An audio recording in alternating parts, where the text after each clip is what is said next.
తాపత్రయము ఎక్కువగా కనిపిస్తూ ఉంది. ప్రభుత్వం 17 మంది చనిపోతే ఈ ప్రభుత్వం మొట్టమొదటిగా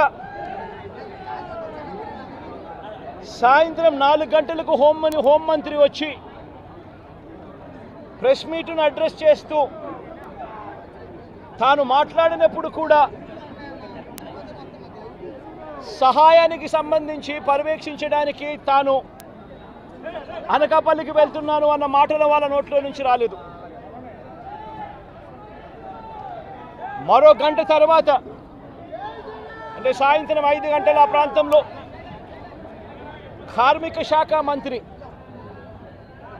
ఎవరి పరిధిలోకి వస్తుందో, ఈ డైరెక్టర్ ఆఫ్ ఫ్యాక్టరీస్ అనేది ఎవరి పరిధిలోకి వస్తుందో, ఈ కార్మిక శాఖ మంత్రి కూడా ప్రెస్ మీట్ పెట్టి ఎంతమంది చనిపోయారో తెలియలేదు అన్నాడు. వివరాలు లేవు అని మాట్లాడతాడు.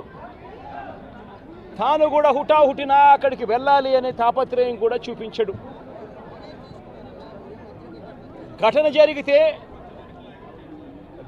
జరిగిన తర్వాత ఘటన స్థలానికి కలెక్టర్ ఎప్పుడు పోయాడు, అధికారులు ఎప్పుడు పోయారు, కమిషనర్ ఎప్పుడు పోయారు అన్నది ఒక్కసారి గమనిస్తే ఇంకా బాధ కలిగించే అంశాలు. అధికార పార్టీకి సంబంధించిన నాయకులు ఎప్పుడు పోయారు అని చూస్తే ఇంకా బాధ కలిగించే అంశాలు. కనీసం ఘటన జరిగితే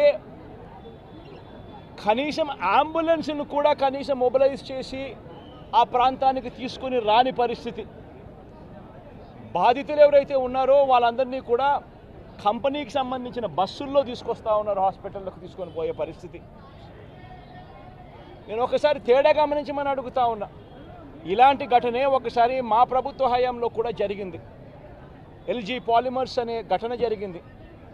కోవిడ్ మహమ్మారి ఉన్న సమయం అది. మేలో జరిగింది. మే 2020 ప్రాంతంలో జరిగింది. ఒకవైపున కోవిడ్ మహమ్మారి ఉన్నప్పటికీ కూడా ప్రభుత్వం ఎలా పలికింది, ఎలా స్పందించింది అని ఒక్కసారి కంపారిజన్ చేయాలి. ఆ ఘటన తెల్లవారుజామున రాత్రి 3:40 తెల్లవారుజామున 3:40కి ఆ ఘటన జరిగితే, తెల్లవారుజామున 3:40కి ఆ ఘటన జరిగింది. పట్టపగలు కాదు. జరిగితే 5 గంటలకల్లా కలెక్టర్ స్పాట్లోకి వెళ్ళాడు, కమిషనర్ స్పాట్లోకి వెళ్ళాడు. అంబులెన్స్లు అప్పటికే ముమ్మరంగా మోహరించేసాయి. గవర్నమెంట్ అంబులెన్స్ అన్నీ కూడా తీసుకొచ్చాయి. ప్రతి బాధితునికి కూడా తోడుగా ఉండే కార్యక్రమం జరిగింది. 6 గంటలకల్లా వైఎస్ఆర్ కాంగ్రెస్ పార్టీకి సంబంధించిన సీనియర్ నాయకులందరూ కూడా స్పాట్ మీదకి వెళ్ళారు, తోడుగా ఉండే కార్యక్రమం చేశారు. అదే రోజు 11 గంటలకల్లా, మధ్యాహ్నం కూడా కాదు, మధ్యాహ్నం కాకమునిపే 11 గంటలకల్లా ఏకంగా ముఖ్యమంత్రి అంటే నేనే ఏకంగా స్పాట్లోకి నేనే రావడం జరిగింది. స్పందించిన తీరు గమనించమని అడుగుతా ఉన్నా. వెంటనే 24 గంటల్లోనే ఏకంగా ₹1 కోటి కాంపన్సేషన్ ప్రకటించిన పరిస్థితులు గతంలో ఎప్పుడు జరగల. ఇట్లాంటి ఘటనలు జరిగినప్పుడు గవర్నమెంట్ ఎప్పుడూ కూడా రెస్పాన్సిబిలిటీ తీసుకొని, గవర్నమెంట్ ఎప్పుడూ కూడా బాధితుల పట్ల సానుభూతితో ఎప్పుడూ వ్యవహరించలా. ఇంతగా వ్యవహరించిన పరిస్థితులు ఎప్పుడూ లేవు. మొట్టమొదటిసారిగా ₹1 కోటి కాంపన్సేషన్ ఇచ్చిన ఏకైక ప్రభుత్వం మొట్టమొదటిగా వైఎస్ఆర్సీపీ ప్రభుత్వమే, మన ప్రభుత్వమే, జగన్ ప్రభుత్వమే ఇచ్చిందని కూడా చెప్పడానికి కూడా సంతోషపడతా ఉన్నాను నేను. ఇక్కడ 24 గంటల్లోనే ఏకంగా ₹30 కోట్ల అక్కడ